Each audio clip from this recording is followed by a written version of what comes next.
Okay, so we're going to discuss the holiday of Pesach. This is the first of 5 classes, and we're going to begin at the beginning.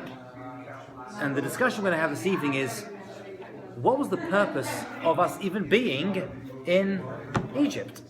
Why did God even put us there in the first place? What was the purpose? We're going to assume, obviously, that the idea of being in Mitzrayim wasn't just coincidence. If we were there for a reason, there's a purpose. Why that country was chosen is an interesting question, which we may come to as well. What is it about Mitzrayim that they volunteered for the job?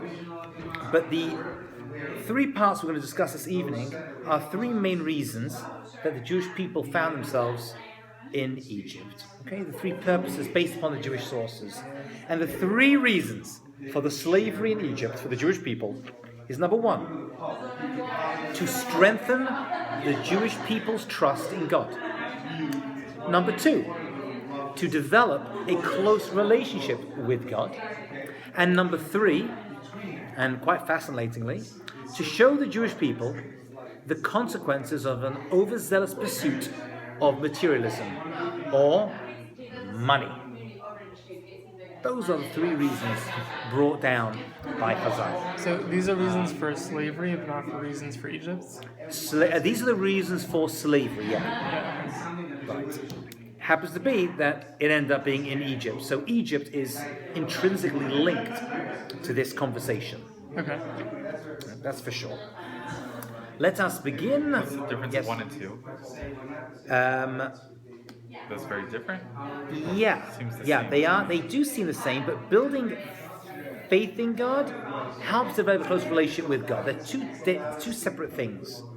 They're 2 separate things. Yeah, trusting in God and building a relationship. It's true that trust, being the Emunah, does build a relationship with Hashem, but there's other ways to build a relationship. Let's see. The source is going to verify. Let's have a look inside. First of all, how do we know we're going to end up in Egypt anyway?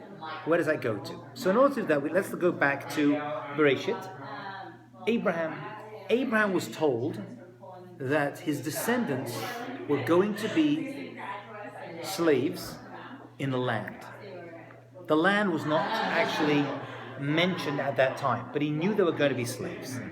It says in Bereshit, he said to him, God said to Abraham, I am God who brought you out of Ur Kasdim, that's where Abraham lived, right, in modern day Iraq, to give you this land to inherit it. That's the land of Israel.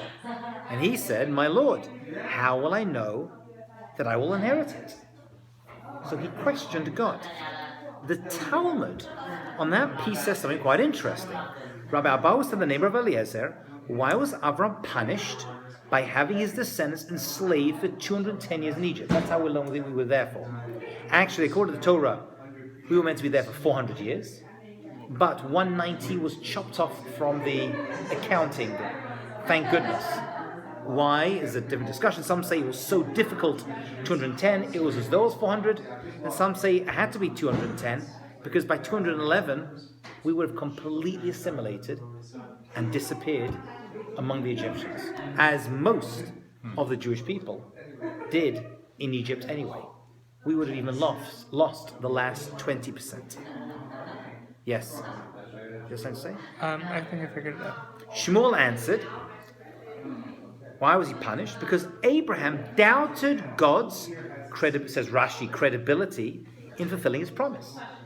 Which is hard for us to understand, because Abraham was a man of faith, but this was part of his growing faith. This is reflected in the verse, how will I know that I will inherit the land?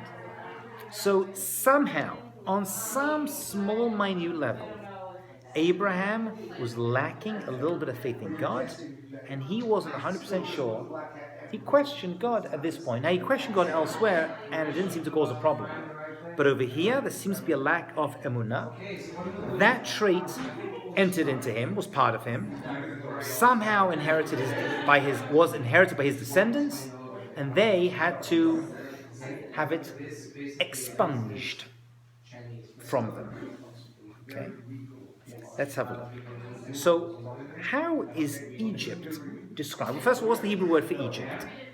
Mitzrayim. Now, the word itself tells us something. What does the word Mitzrayim actually mean? What's the root of that word Mitzrayim?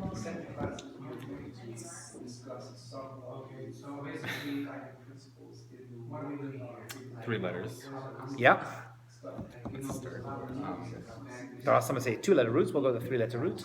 Meitzar. What's Meitzar? A narrow confine. Min ha-meitzar, we say in Halal, karatika. Vanani b'merchavya. And I called out to God from the narrow confine, says King David, and I was answered with expansiveness. B'merchavya. So Meitzar is a narrow confine, which means we were trapped. Now we're going to see that the trapping that we had was not like most people think, just the physical trap. We weren't just enslaved physically, we were enslaved spiritually as well. And a major part of the Jewish people's enslavement wasn't just physically held down, it was spiritually exiled as well. And the Egyptian exile is actually not part of one of the 4 exiles that came later, right? The Babylonians, right, and the Persian and the Median one, and the Greek and the Roman. That's going to come later. But this one actually was all 4 of them encapsulated into one. It was that bad. Okay, it was that bad. However, the Torah refers to the Egyptian exile, very, very unusual expression. It says, but God in Devarim, in Deuteronomy chapter 4, verse 20, but God has taken you and withdrawn you from the iron crucible, Kor HaBarzel in Hebrew, the Kor HaBarzel, from Egypt to be a nation of heritage for him as this very day. What is a Kor HaBarzel? And why is Egypt called an iron crucible? What do they do in there exactly? So Rashi tells us what an iron crucible does. It's a furnace. It's a smelting, very hot furnace that purifies gold. You throw the raw mineral stone, whatever it is, inside this thing, and it's so hot that it separates out all the schmutz, which I guess floats to the top, right? And they scoop it off. That's what a Kor HaBarzel is. It's a very hot, smelting furnace. That is how the Torah refers to Egypt. It's a place of extreme heat, extreme difficulty and challenge, but it purifies. It's good. Now, as purification goes, some stuff stays and some stuff goes. This one is a purifying one. Say the commentators, the Ksav Kabbalah, Egypt is compared to an iron crucible because God's true purpose behind the Egyptian slavery was to purify the Jewish people of their baser characteristics, just as gold is purified in a crucible. Okay. So here now, the metaphor takes on its purpose. The Jewish people are like gold, but there was schmutz in them. There was an element of schmutz, of impurity that was there. They needed to go through this exile to clean them out. He wanted to remove any base material so that only pure gold would remain. Now, you could take this literally if you will. And we know that only, we'll see in a couple of seconds, we'll see what percentage actually left. Okay? Only the pure gold, as it were, remained. And by the way, the people that remained did not become Jewish. You only become Jewish once you reach Mount Sinai. Yes, Jacob? The people who remains meaning the Jews who left Egypt? No. What do you mean? The Hebrews that did not leave Egypt, that did not become Jews. Okay. Let's have a look inside. Let's keep going. Rashi is going to tell us this based on a pasuk in the Torah, and we'll put it together. He wanted to remove any base materials that only pure gold remained. To this end, many of those Jews who were unworthy died in the plague of darkness, and only those who remained were chosen to receive the Torah. Okay. Now, where do we see this idea in the Torah itself? This has got to be hinted at. The Torah says in Shemot, Yud Gimel, Yud Chet, the children of Israel were armed when they left Egypt. Now, the Hebrew word for armed over here is chamushim. Chamushim. Chet mem vav shin yud mem. Chamushim yalu. The word chamushim, Rashi gives a few interpretations. One of them is that they went armed. They knew there were going to be other nations that wanted to come to attack them. And so they left with arms. That was the Jewish males. The Jewish females left with musical instruments. They weren't ready for war. They were ready for victory. They were one step ahead. And we're going to see actually that the merit of the holy Jewish woman is why the Jewish people left Egypt in the first place. We'll see a little later what it was the Jewish woman did that merited for the entire Jewish people to be saved. It's actually because of that the Jewish women have to keep all the mitzvot of Pesach, although it's a time-bound mitzvah, which women are usually not obligated in. Okay? So that's one interpretation. They left armed. But chamushim is very much related, points out Rashi, to another Hebrew word, which is chamesh. What's chamesh? Chamsa, five. Chamsa, five. Or actually, a fifth. Says Rashi, chamushim. By the way, can you read Hebrew, all of you? Do you read Hebrew? You read Hebrew? Yeah. So you know what? Last class they didn't read Hebrew, so I was everything English. I'm going to bring down the Hebrew source next time. I apologize. Cool. I have all this in Hebrew, so next class I will have all continuing classes in the Hebrew and the English as well. I should have done that. I apologize. Chamushim armed. I just cut the English parts out. Chamushim armed can be understood as being derived from chamisha, five. Taken in the sense, as Rashi, the verse means that only 1 out of 5 Israelites departed from Egypt, and the other 4/5 died in Egypt during the 3 days of darkness, as Rashi comments in Shemot 10:22. So the ninth plague was, as we're going to discuss, was the plague of darkness, Choshech, and at that point there were certain people who, although they saw all the plagues, had made a decision that they didn't want to leave. They wanted to stay. They reached a point of assimilation where they just didn't want to go. And so God did them a favor by killing them, or letting them die, in the plague of darkness. Why the plague of darkness? Why not with the blood, or the frogs, or the hail, or the locusts, or the wild beasts, right? Or the plague? Why not any of the other? Why is that one in particular? So they would have 8 other chances. No, this was much later. This was one of the last plagues. Right, so they would have all the other plagues take a look and be like... Oh, you were saying, you thought maybe, okay, that's interesting. I guess it's a metaphor. Okay, that's good. No, it's literal. I'm saying why God chose that one. Oh, I see. You're saying, also they're in the darkness. Oh, very good. No? Yes, very good. It could be. I like that. Right, they were in the darkness. They decided to die in the darkness. Very, very good. Because each plague had a reason. True. We're going to go through them. Next, we're going to go through all the plagues and see the purpose behind each one. Actually, each one has its own reason, and then the groupings of 3, 3, 3, 3, and 1 end up really being a whole pattern. The pattern is actually 3s. We'll see when it comes to that. But that's good. That's interesting, right? They were in darkness. They decided to die in darkness. Okay, that's good. Rashi said actually to not embarrass them or the remaining Jews. Because what were the Egyptians doing during the plague of darkness? They were stuck. Stumbling. They couldn't see anything. At the beginning they were stumbling, and they couldn't even move. This plague, the darkness was thick, had tangibility to it. They couldn't even move during it. If they were standing, they couldn't sit down. If they were sitting, couldn't stand up. They were completely stuck. They couldn't see what was going on. I don't understand that plague. Wasn't there moonlight or candles? There was absolute darkness. Nothing. Nothing worked. Nothing worked. They were completely stuck. It was a thick darkness. Not a natural darkness. We call it Choshech. It was a thick darkness that no light could get in. They were stuck in this darkness. Whatever it was, it was stuck in it. They could not move. The Jews could. The Jews had light wherever they went. A couple of things happened. First of all, these Jews died, so as not to embarrass them by the Egyptians saying, we're not the only ones that got stuck in the plague of darkness. You Jews did as well. It would have been an embarrassment for them. So God allowed them to die and be buried during that time. Wait, but didn't the previous plagues affect only the Egyptians and not the Jews? Yes, absolutely. So then, couldn't the Egyptians say well, it looked like they weren't affected by darkness? It's on us. They could have, but they would have seen the Jews dying at this plague. Oh, you mean so they would have died anyway? So right. So God did a favor by doing it in the darkness. Right. So they wouldn't turn around and say, one second, maybe we're all being affected by this. There's a natural phenomenon coming with us. Right. That's how they saw it.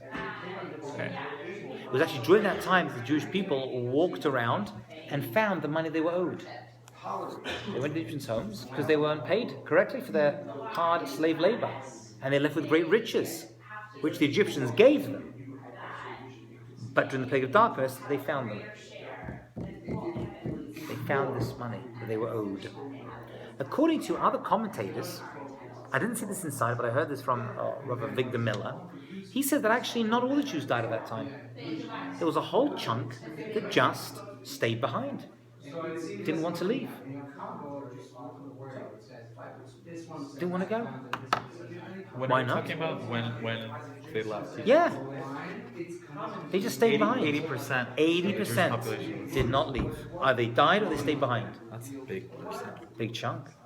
By the way, what percentage of Jewish people connect to Judaism today? What percent of Jews are connected? 80% are not. 20 are? What about this? Yeah. 13. What about the same as statistics? 1 in 5. And these are the pure gold. The ones that left. So The ones that us left. descendants. Whether 100%. We're as good as we are. No, we're descendants of these people, absolutely. Now, the people who stayed behind did not become Jewish. Because you only became Jewish 49 days later, Right. after they left Egypt, reached Mount Sinai, and they stood at Mount Sinai on the 50th day and received the Torah. I'm saying even the ones that were chosen, plenty of them today are not observant. I hear. That's true. Just That's imagine how bad they were. the in-group of the in-group. Yeah, you can imagine. By the way, it wasn't just Jews that left, remember. Also some Egyptians left. What are they referred to as? The Erev Rav, the mixed multitude. Mixed with Jews. Yeah. They saw what was going on. They were very impressed. They had some level of faith, obviously. And they left and they joined. They became a problem for the Jewish people. Actually, Moses decided to take them because he had great mercy upon them. But actually, God wasn't so impressed. And said, the people you brought out, because they're the ones who worship the golden idol. And caused the other Jewish people to sin with that as well. So that actually caused a bit of problem for us. Because they left not for... They saw the great miracles. They felt... wasn't a love for Judaism, love for Judaism, but they felt the fear, and they saw the Jews going on high. That's why they left. I always wondered, what do the rabbis think are their contemporary counterparts? Because I think they often... You hear things, you go, Okay. you know. The Vilna Gaon says that before Mashiach comes, the Erev Rav will be controlling and have power. He makes such a comment. But who they are, it is very hard to say. It is hard to say. Says the Sfat Emes, the purpose of the exodus from Egypt was that we should know that God brought us out from there. That was the most important thing. What was it all about? Why were we taken out? So that you should know that you were a slave and God took you out. When a person forgets this and grows proud, saying, my strength and ability created all my success for me, it's not a good thing. He must be brought to a state of helplessness to show him that everything is from God. So we're learning over here that the reason God took us out, and by the way, God himself took us out, as we say in the Haggadah, which we're going to discuss later on the course, right? The mitzvah of the Haggadah is a Torah mitzvah, right? That God himself came to us, I'm not an angel, and neither lo malach, and neither lo saraf, meaning no angel, me no saraf. I did it myself. I went in. By the way, according to the Arizal, the reason that God himself had to go in and take the Jewish people out, and not an angel, is because where the Jewish people were, in Goshen, the capital city where the Jewish people were living in Egypt, was so spiritually impure that even angels would have been negatively impacted by the place. Which is hard to understand, because angels are not physical beings. But that's how bad it was over there. That's how bad it was. And so God himself had to go in and take out the Jewish people. And by God himself, we mean what? The plagues? Hashem, everything, yeah, whatever that Giving means. of the Torah? Yes, well, no, we're not the Torah yet, just getting out of Egypt. Hashem took us out. Just like a creature is taken out of the womb of its animal, right? Just like a baby is born from its mother and taken out, we were delivered, and I use that expression specifically, like a baby is delivered and born. The Jewish people were born at this time. This is the birth of our nation. That's why Pesach, we're going to say, is such an important holiday. So the exile, he finishes off, was to show clearly that God changes the world for the sake of Israel, the Jewish people. Because if you think about it, This is the first time we see overt miracles happening in Jewish history in the Torah. You don't see miracles beforehand. We hear of miracles beforehand. We know that Abraham was thrown into the fiery furnace and survived, but that's a midrash, it's not in the Torah. When Nimrod threw him into the fiery furnace, right, for not bowing down to idols and smashing his father's idols and all of that stuff. But, however, the first we see open miracles over here. So it really begins over here. And there's no coincidence that open miracles happens to a nation, not to an individual. Everyone is part of it. And it's the beginning of the Jewish nation. And this is where we were born. So really Pesach is a celebration of the nation being born. That's really what we're celebrating. Are we not? Now, when does Pesach fall in the seasons? In the spring. In the springtime. What's spring in Hebrew? Aviv. Aviv. Chodesh HaAviv. Aleph, Bet, Yud, Bet. Chodesh HaAviv. Now, interesting. We don't follow a solar calendar. We follow a lunar calendar. We are loonies. Okay? Now, this is problematic because if we just followed a lunar calendar like the Muslims do, where would our Jewish holidays go? All over the place.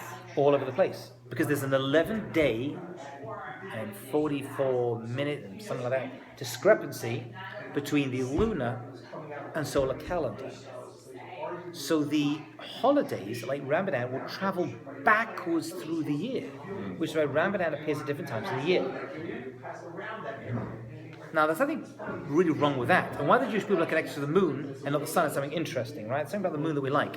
But it does cause a problem, and that would be that the Jewish holidays would be out of sync with the solar calendar, meaning out of the sync with the seasons. The Torah says that the Jewish people must celebrate Pesach in the springtime. In the springtime. That means we've got to keep the solar calendar of the holidays with Pesach in the spring, and all the other holidays are going to fall in the correct seasons following that. So what do? We do what we do this year. Twice every 7 years, we add a chodesh, a month. This is a shana mu'beret, which literally means a pregnant year. An extra month is added. Twice every 7 years or so. Right? That's the chodesh of Adar. There are 2 Adars, as there was this year. This is a pregnant year. This is a leap year. It's a leap year. Right? And Purim appears in the second one. Because Nisan is the first month. What are we talking about? The first month is Rosh Hashanah. When does Rosh Hashanah fall? Which month? Tishrei. Tishrei is the first month. That's creation of the world. Nisan is the creation of the Jewish people. And it's got to appear in the springtime, says the Torah, because the springtime is when things are born. Right? The agricultural environment, say the commentators, speaks of what's happening in the world. Spring equals freedom. The Jewish people went free. It's a very important agricultural connection. It's not a coincidence. And the whole world feels it. That's why things go free. The world, the flowers are coming out in the springtime. People feel it. It's too hot in the summer. It's too cold in the winter. Right? In the autumn, but when it comes to the springtime, we feel it. That's why we have the Arab Spring. Right? They went free in that time of year. They're not stupid. I'm going free in the winter. It's free. I'm not going in the summer. It's too hot. Right? There's something in the world, there's something pervasive, I'm being very serious. There's something pervasive in the world that speaks of freedom at this time. Are you following? Sure, are you with me? God bless you. So this is the reason we have a leap month? This is the reason, to keep Pesach in Chodesh HaAviv, in the springtime. It must fall, so we push it forward, and we push it forward, and we push it forward, and it goes back, and we push it forward. So no other Jewish holiday has to fall in its... It does. It does. The only one that is mentioned, right, is... Oh, that's not true. We know the Sukkot is an agricultural time. Yeah. Right. That's true. But it's learned out from Pesach. And all the other holidays... From Pesach. Absolutely. Now, Sukkot has to appear where it appears. Right? We know that Sukkot can't be in the summer, because then we won't recognize the Sukkah as being like, hey, it's sitting in the hut. Everyone's sitting in the hut. So it has to appear, and it can't be in the winter because Hashem's not that cruel to us. So Hashem put it, because it's too cold to sit in a hut. So Hashem put it right at the end of the summer, but before the winter.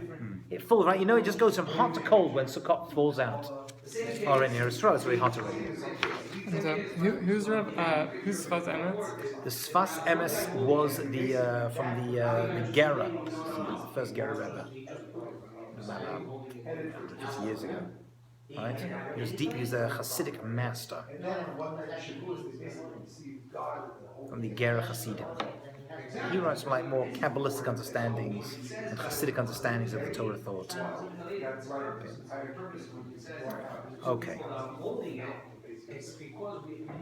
Okay. Let's look at the next comment. This is Rabbi Eliyahu Dessler. He was a rabbi who actually survived, escaped Europe before the war, went to England, to London, then moved to Gateshead and founded the Kollel up in Gateshead, then moved to Palestine and Eretz Yisrael eventually, wrote a number of books, gave a number of speeches, very brilliant thinker. He took actually very Kabbalistic ideas as well and made them very understandable. You can actually read his books, Michtav Meliyahu, in Hebrew. They're translated, a chunk of it, into English called Strive for Truth. Very easy to read. The average Jew should read these books, by the way. It's real, like, basic Jewish ideas of it. So he says, every time that there is a need to give a righteous person the possibility of rising to a very high level, he is thrown into the worst environment so that he should learn that evil is futile and thus strive to reach higher limits. Very interesting. Very, very interesting. Can anyone think from the Torah where we see that happening to somebody?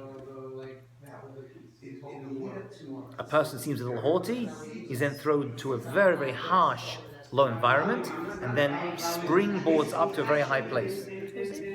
Joseph, yeah. Joseph, right? He's one of the brothers of royalty. He gets sold into servitude. He ends up in Egypt, right, working for Potiphar. He then ends up in jail, falsely accused of a crime he did not commit. He's there for years, and eventually gets out and becomes the viceroy of Egypt. Right? It's like a springboard. It goes down, but this is the truth for anyone. If you want to go up, there has to be a down. What is the reason, said Rav Dessler? So you see how bad evil is. When you're subjugated to evil, then you know how bad it is. When you reach the heights, hopefully, not Washington Heights, by the way, it's a nice place.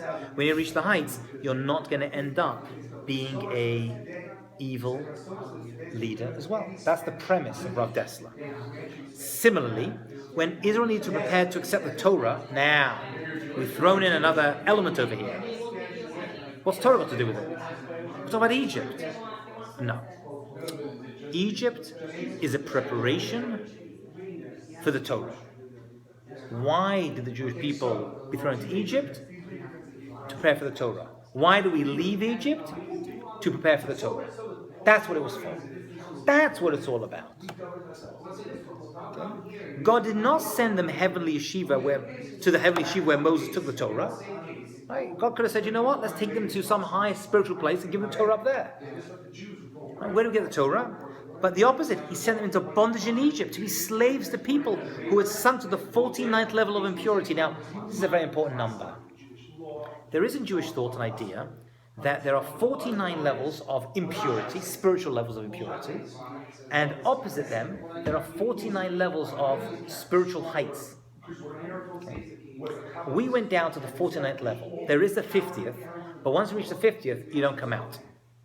And in the positive, because every negative must have a positive, right? I would have no free will. There are 49 levels of greatness. Moses, says the Ramban, reached the 49th level of wisdom. He's the greatest prophet ever lived. There is the 50th level, but no mortal can reach that level. Right? To know the 50th is to know God, and even Moses could not fully understand God. And there is no coincidence that there are 49 days between leaving Egypt and reaching, we were actually at Mount Sinai before, but receiving the Torah at Mount Sinai on the 50th. We count 49 days, the Omer. We count the Omer. That is the Omer sacrifice, the barley sacrifice that we brought every single day, or brought at the beginning and the end, to prepare us for the giving of the Torah. Are we following? So he's saying, there's no coincidence that Hashem could have taken us and just, from Abraham and made a people and taken us to heaven and given us the Torah. That'd be a nice story. No. You're going to go down.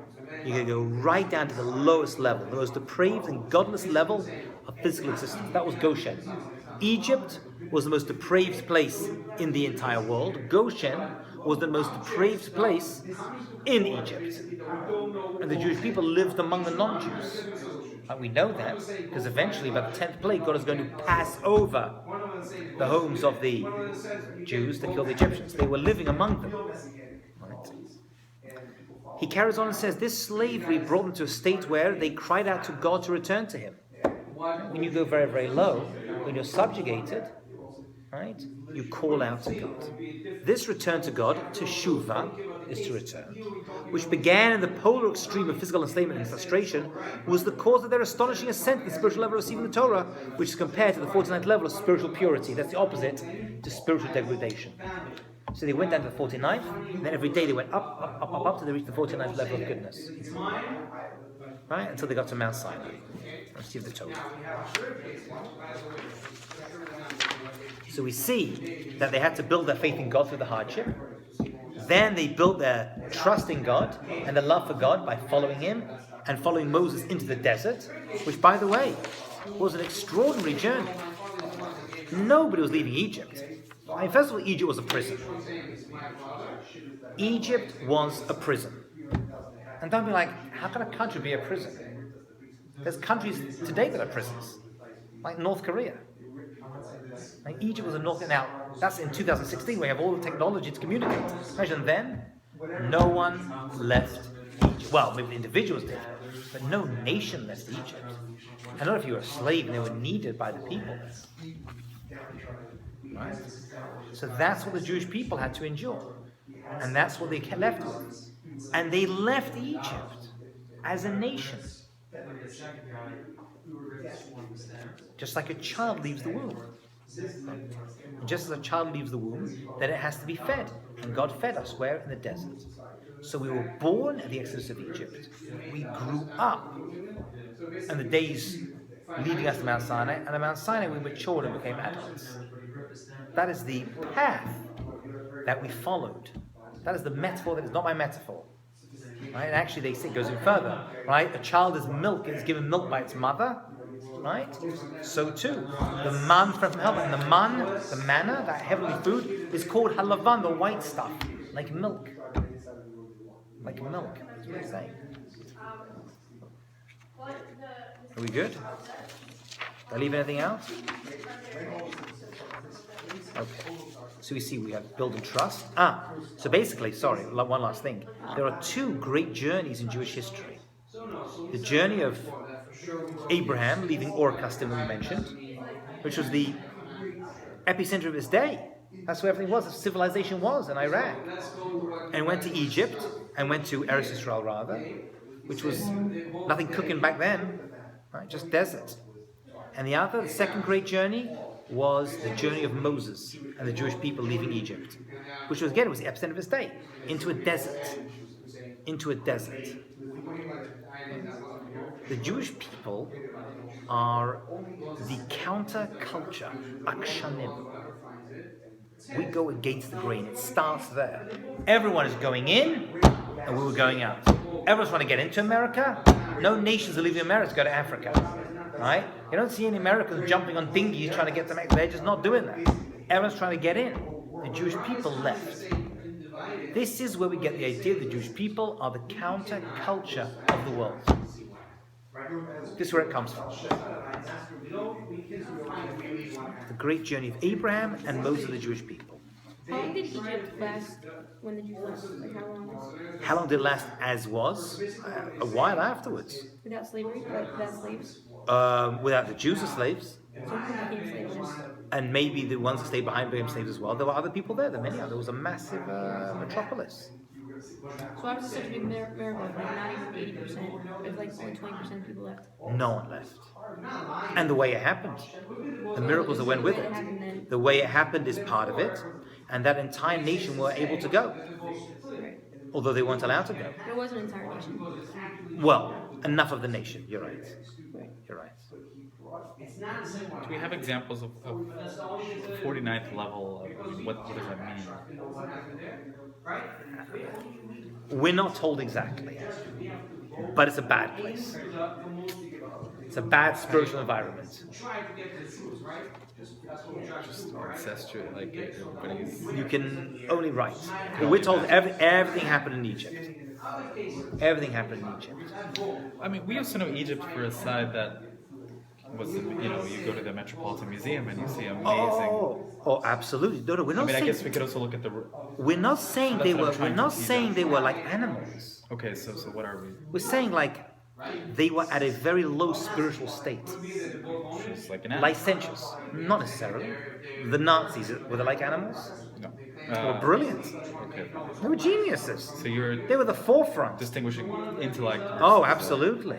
Oh yeah, a person could be complete genius. Right, the Hitler Nazis, Mashima was a genius. Classical music. They were the Wagner, founder. They were the head of music, medicine, everything coming out of Germany. And that's what they did to us. They weren't crazy.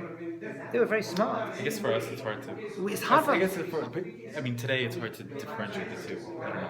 I mean, it happens clearly. we should differentiate. Yeah. We should. We see a lot of good that comes out of the world, but is it spiritually right? That's the question. We're not saying they were like savages. By the way, interesting enough, the Jews were never enslaved into countries that were savages. Right. Every country we were in, we found ourselves founded, always were like leaders, right? Yeah, Whether it's Babylon, contributed whether a it's lot to Spain, the Germany, intellectual. Poland. These were when the Jews left, they imploded, which we don't see as a coincidence. There was actually a study this week, which I actually posted on Facebook, by some professor at MIT, that any country that expelled the Jews immediately went down by 10%.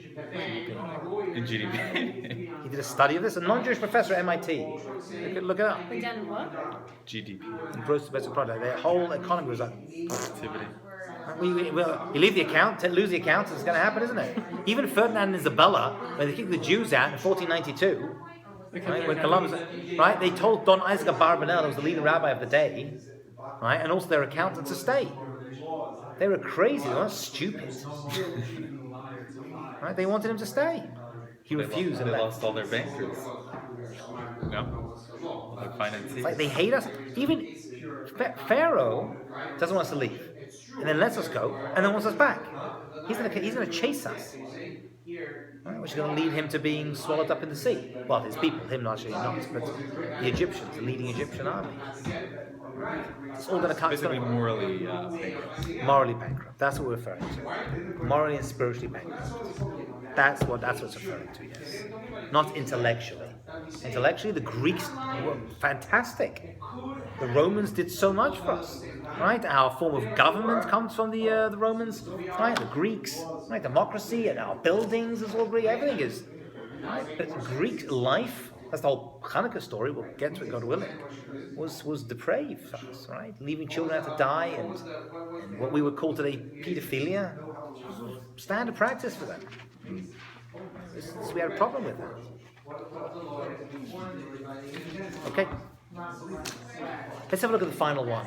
There's another desire which was put into the Jewish people that had to be worked on, should we say. At the outset, the Jews were offered payment for every brick that they made. What Pharaoh did actually was he wore, I think, a golden brick on a chain, or he held up a brick, says the Midrash, and said, "Make buildings for me and you'll become rich." And the Jewish people flocked to it. They loved it. And then he didn't end up paying. But because of their desire for money, they did more than necessary. After this, the Egyptians forced them to continue making bricks at the same rate as when they were being paid. So it started off good. And then they were told, "You're not being paid." And they were being told, even the straw to make the bricks, got to find that yourselves. It just got worse and worse and worse. And by the way, everything you see in the Egyptian exile, you see in future exiles too. It starts off good. We arrive, right, at that time with Joseph, and we're doing so well, and we're improving and growing, right? But the Jews began, it was pretty good. And then it went down and down and down and down until, right, we're subjugated as a people. It's a good argument to make sure you get overtime pay, because otherwise it's like you're expected to work at the same rate, same pay. Right. I'm all good. Listen, I've never seen overtime pay in my entire life, although I work nights, but I hear what you're saying. Okay, I hear you. Just be careful. It's a good concept. Just be careful. Says Rav Dessler, everything has an inner aspect to it. This is true for all of life. Okay, everything we see in the Torah, there's an inner aspect. Right, the desert. Whenever the desert is mentioned in the Torah, it means a place of spiritual nothingness. Mountains in the Torah is referred to as spiritual heights. So the Torah is given on a mountain, Mount Sinai, not just a hospital on the Upper East Side. Right? He says the exile in Egypt appears to a normal person as if it was physical slavery.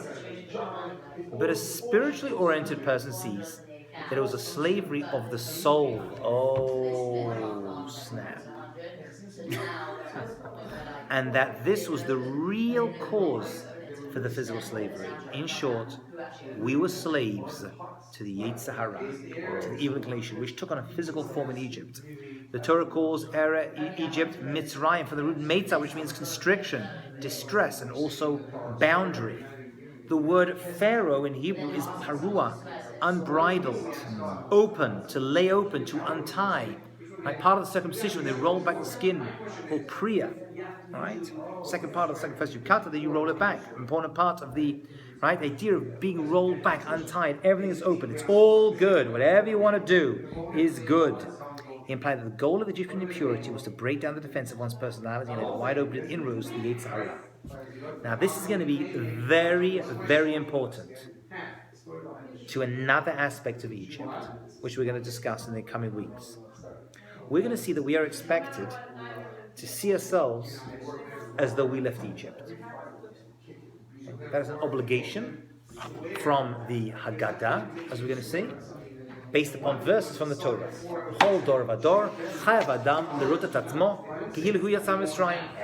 Each and every generation, a person sees themselves as though they left Egypt. Okay. So we're going to look at 6 answers to how you're meant to do that in a future class. 6 answers, but I want to give you one now because it's related to this. And it goes like this. And we're going to mention this again, but let's just mention that because it's a very important idea. We don't celebrate we don't celebrate Passover to remember what happened to our ancestors. We do a little bit, but that's not the main purpose of it. The main purpose of Passover is to actually relive the event. How do you relive? What's in between commemorating and reliving an event? 2 very different things. You commemorate an event from the past. It happened. I commemorate it. I'm either happy about it or I'm sad about it. Okay? You commemorate 9/11. You remember what happened. You feel bad about the people that died. Right? You commemorate the state of Israel being founded. You're happy it happened. Okay? That is very, very different to what's happening over here. Stark contrast. There is no comparison whatsoever. What we're saying over here is you are actually reliving the event. What does that mean? That means that at this time of year, and every single year since, you return to a time. What is that time? Freedom time. Not slavery time. No. Why? Zman Cherik. The time is called because we left on the 15th of Nisan. So it's called Zman Cherutin, a time of our freedom. We remember the slavery, we recall it, but the celebration is not the slavery, it's the redemption from the slavery. You only appreciate the freedom when you appreciate the slavery. But we're talking about relive, and you said that's You're going to relive it, but you're going to relive the Exodus, because you're at that time of year, and that day, the 5th of the Nisan, is a time of freedom. I'll tell you something wild over here, just to come full circle. But we can argue you can't relive freedom if you didn't experience the slavery.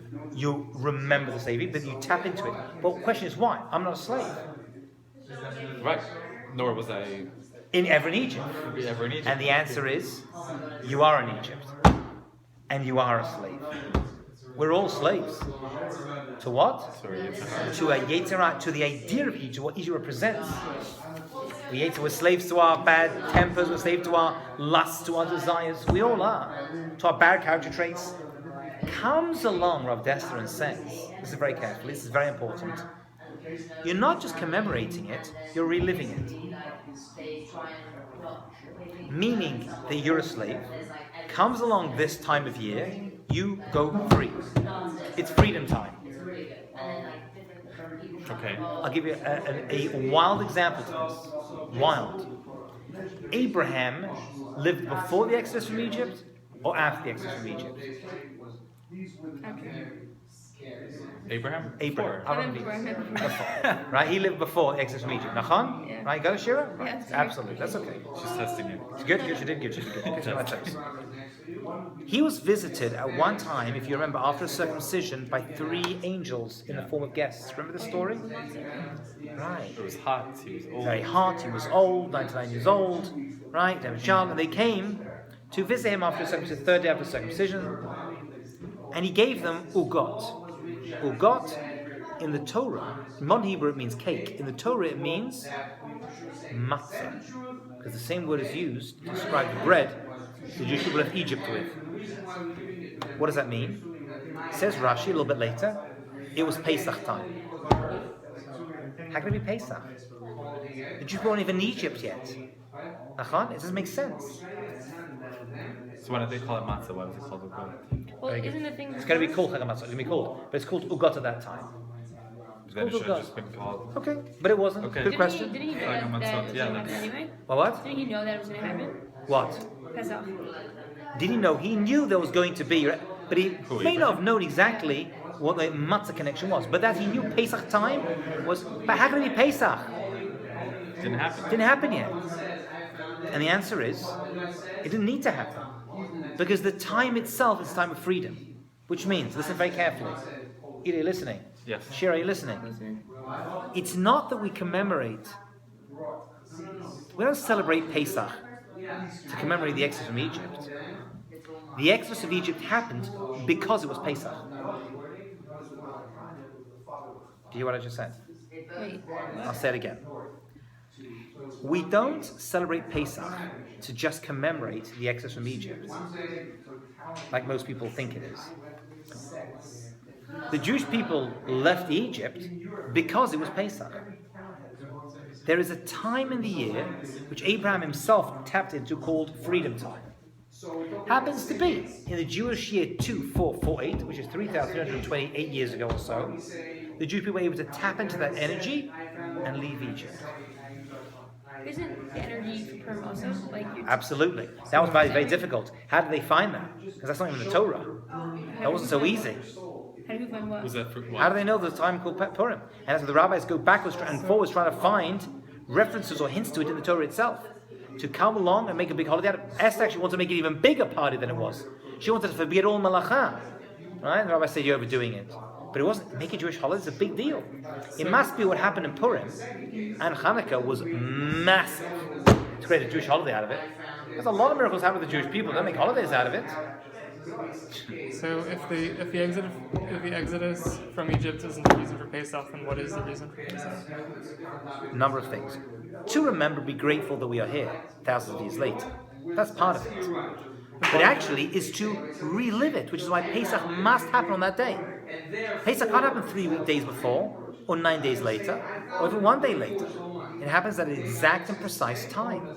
But I mean, why is it that like this time in Nisan is Pesach before the exodus from Egypt happens? Oh, why did God? Only God knows. God chose various times of the year, portals.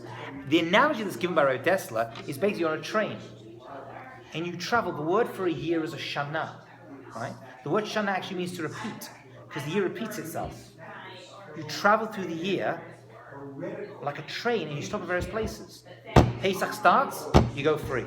Then you get Torah 49 days later, or on the 50th day, right? You get all the Torah at that point. And then you get to Tisha B'Av, bad time. Then you get to Rosh Hashanah, new beginnings, right? Then you get to Yom Kippur, wiping your sins. There are various places you get to. And then you go back to not where you started, because then you would see your previous self.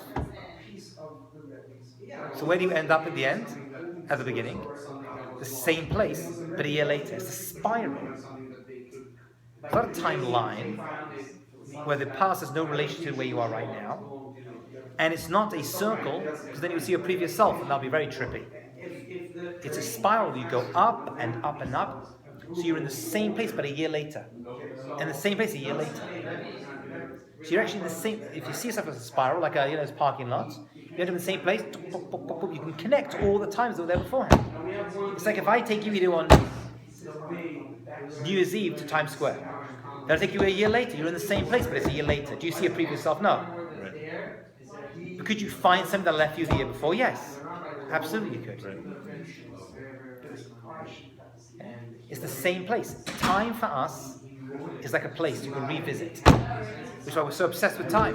How are you doing? That's okay, we're about to finish, but don't worry. That's all right. You can join in. That's okay.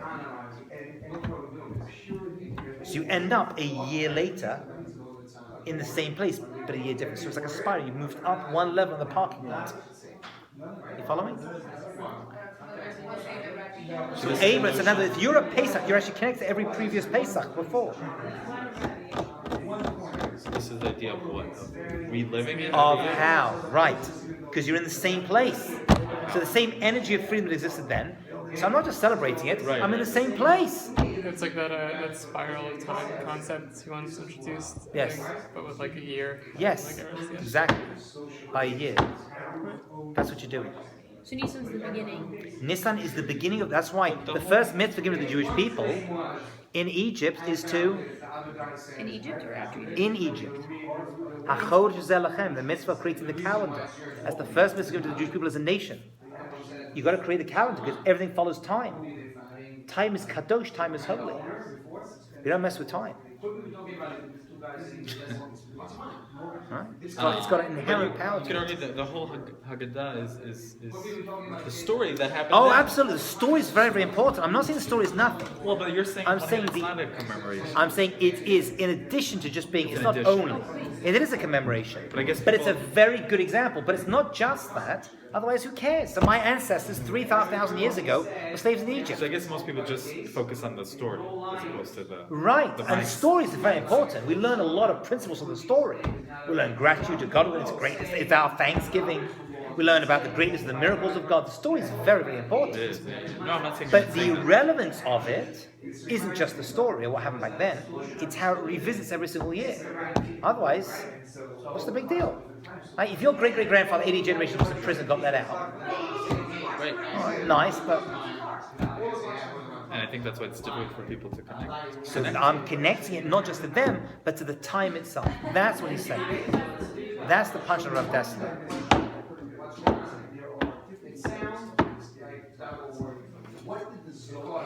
Questions, thoughts, comments? You've been a fabulous crowd. We're going to pick this up next week, talk about the creation of a nation and why that is such an important part of the story. I do have a question. Alright, so we started out saying we're going to discuss three things. The reasons for slavery in Egypt is to strengthen the Jews' trust in God, develop close relationship, and show these consequences of overzealous pursuit of materialism. Yes. So last one is clear with like how Jews wanted payment for every brick.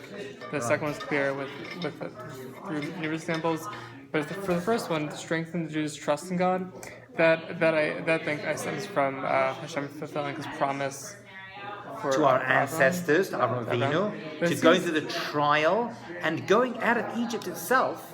But that seems kind of like backwards, don't you think? Because it's like God,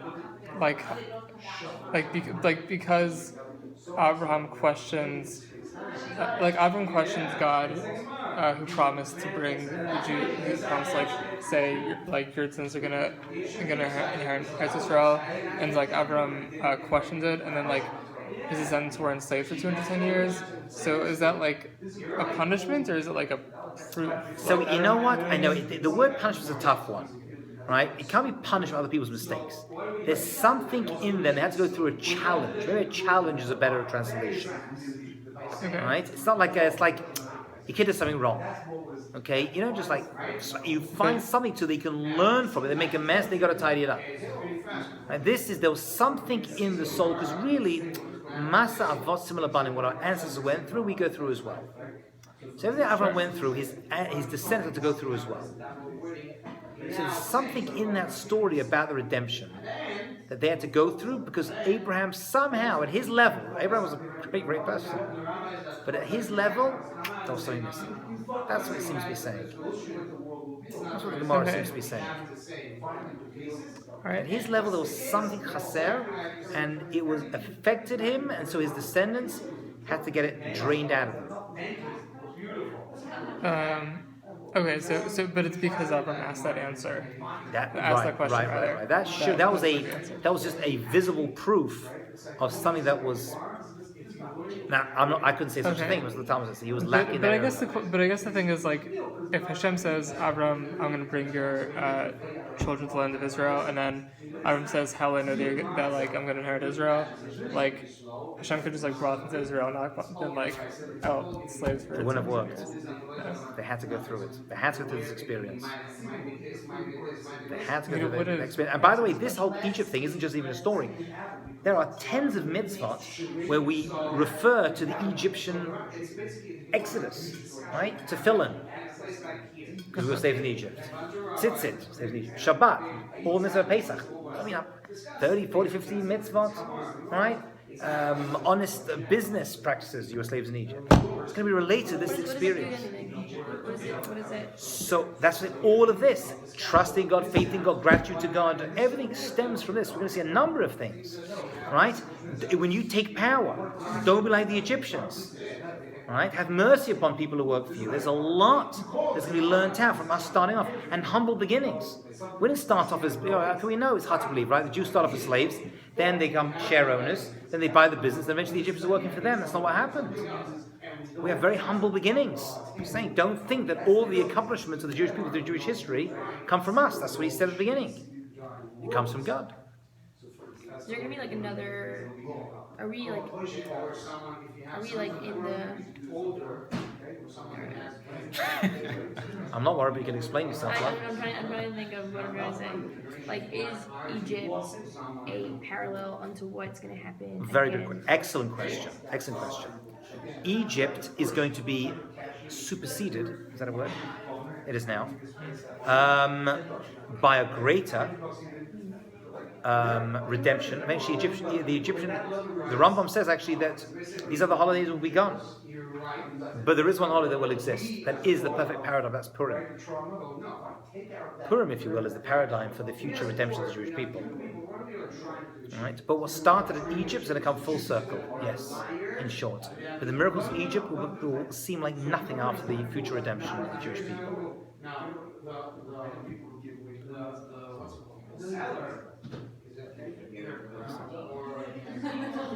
Okay, it's been an hour. It's going to be 30 minutes. Fantastic.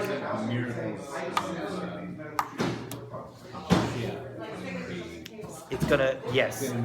Right. We're not going to need any other. We're not going to need Pesach. Pesach is going to be like old school. What does that mean? Does it mean before the days of Mashiach? What kind of miracles? No, it means the ultimate redemption of Mashiach. Gathering of all the Jews. Right. That's going to be part of it. That's one of the proofs that a person is Mashiach, actually, according to the Rambam. What's the proof? There's a number of them. One of them is the rebuilding of the third temple and the return of the Jewish people to the land of Israel. That's happening now. But right now, We are seeing the pre-Messianic era. Yes, that is correct. There's no doubt about it. Based on what you see around you. Which is? The Jewish people coming back to the land of Israel after 2,000 years of exile. It's pretty incredible. 2,000 years. Never in the history of the world has such a thing ever happened. Well, that's nationalism, right? Naturalism? Nationalism. Nationalism. Why nationalism?